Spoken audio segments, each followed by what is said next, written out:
can we talk about the crimes that have been committed using TNBS, no?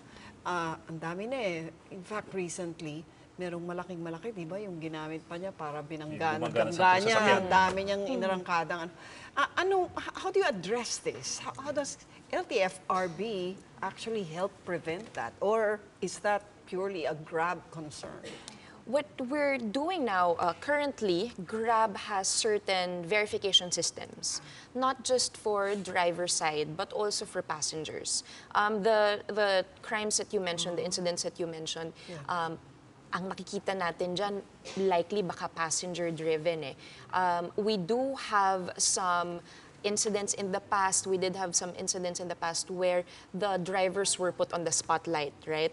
But now it appears that for example, in the incidents that were happening recently, it might be that it was the passenger account that probably misused the app. So paano, how do you safeguard the drivers and the operator, no, who owns the car? Correct. Self-interest na naman to. But yeah. Like what we mentioned, we also have our own KYC procedure for the passengers. Passengers need to verify their identities. It could be based on your credit card linked to the application. Before, we had also a Facebook account linked to the application just to verify. But now we're also doing a passenger verification where you take a selfie with an ID. That's why we're also looking forward to the implementation of the national ID system. How do you do that? How do you take a selfie with an ID? So I mean seriously, because if we're going to ask passengers to take a selfie with an ID, what's the format? Basically, you have your ID, a government-issued ID, right?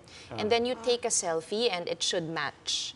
And the drivers... So you submit your photo. Correct. In effect. Correct. Papadala mo yun doon sa driver, ganun. Nakatapat, naka-selfie ka, hawak ko yung ID, ganyan, magkatabi kami. Actually, yung selfie po, before you are able to register on the app itself, it's a requirement. But isn't that easy to cheat? All I have to do is print out my picture and tape it to my ID, my license, and that's it. But in the meantime, while we are we're awaiting the national ID system, this is also a means for us to be able to track and identify passengers that use the application.